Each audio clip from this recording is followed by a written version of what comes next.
on kindness and politeness. It stayed in my mind, in my head, in my memory. It's very rude to cough or sneeze and not to say, "Excuse me, please." And teacher says it makes her wild to see a badly brought up child.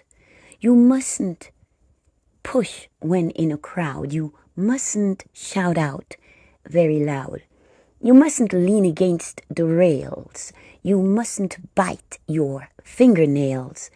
And children, this is quite absurd. Let all be seen and never heard. And I don't remember the rest. Blah, blah, blah, blah.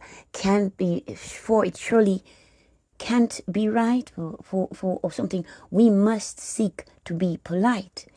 And politeness is in short supply now.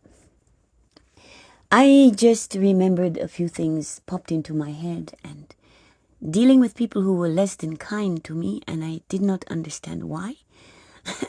I was in school, I believe that was grade 9. There was a young man, a schoolmate, a classmate. He started picking on me. Mind you, I've never in my life been picked on. I'd never been bullied. Well, that's not true. It happened once in Dominica. But in Canada, that was the one who dared step to me. And it was a guy. He was either, I believe he was from Estonia. He was either Estonian or Hungarian. And he just started pestering me. I didn't know the guy. The thing is though, he would say, you live in a cardboard box. You live in a cardboard box under a bridge. None of it was true. I don't understand why he was saying that. Perhaps that's what he wished for me. Because many people are possessed by evil spirits. And they are saying and doing outrageous, outlandish things. We were in school, and he was already so wicked and evil to say such things and to try to torment me.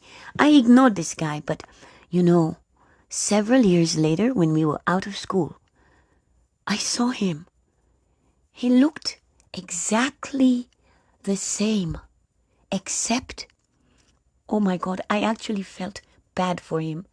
I felt embarrassed for him. I knew he was ashamed because he saw me.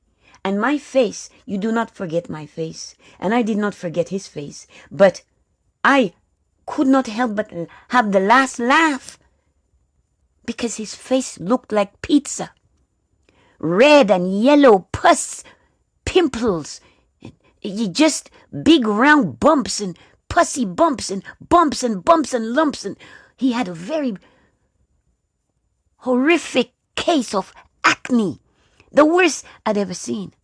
When he was tormenting me at school, he didn't have any blemishes on his face. She who laughs last laughs best. Now on to the next. I had a cousin. My family looked Indian. They call me black because I can pass as a black person. The others look Indian. You cannot mistake them for African. So I remember they visited from the US, and when they were leaving, because I had not really seen them much, and when they were leaving, she was putting things away in the van, and I said, "Oh my gosh, you're so beautiful. What a pretty girl. Let me take your picture." And she kept on moving like she didn't want me to take her picture. And she was acting strange, as though she didn't like me. And I thought, I hardly know her for her to give this weirdness.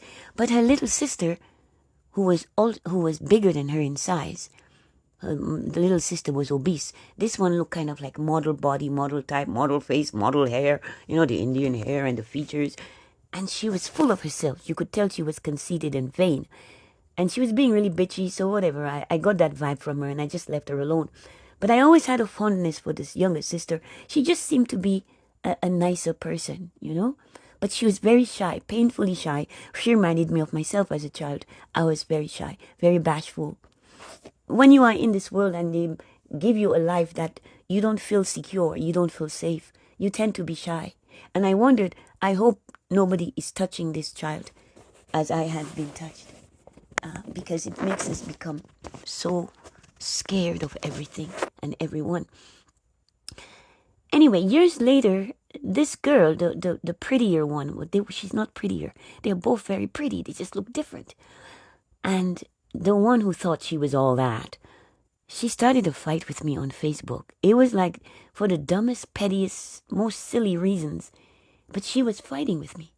I thought, this is my cousin that I barely know, and she's fighting with me. It was bizarre. Anyway, I left it alone. I left her alone. I left family alone. I don't deal with family. But about several years went past. I don't know, 4 or 5 years later. Well, actually a long period of time from when she had been kind of bitchy in the car and then fighting with me online. Some time went past. So let's say 10 years later, I see her. And I'm in shock. I'm like, whoa, what happened? What happened? God is playing tricks on us. Because this girl was the most beautiful girl. What happened to her looks? She doesn't look that cute anymore. She looks okay, but she's nowhere near as beautiful, as pretty. She didn't age well. The face is still okay, the hair, everything, but the beauty she had is gone. Wow. I wonder about that. When people are so mean, they look good, they look okay, and they're so mean. And then you see them later, and what happened? You used to be so pretty. You were so handsome. Oh my gosh, pizza face. I want to throw up. I'm Domina Della Pie, Mistress Sasha Storm. Thank you for listening. Please like, share, subscribe, comment. Being unkind, there's no place for this in the world. You have to be kind to others, because you never know what will happen to you down the road. Things change. Be kind. Unless, of course, you are possessed by evil spirits, in which case you need exorcism. Good day.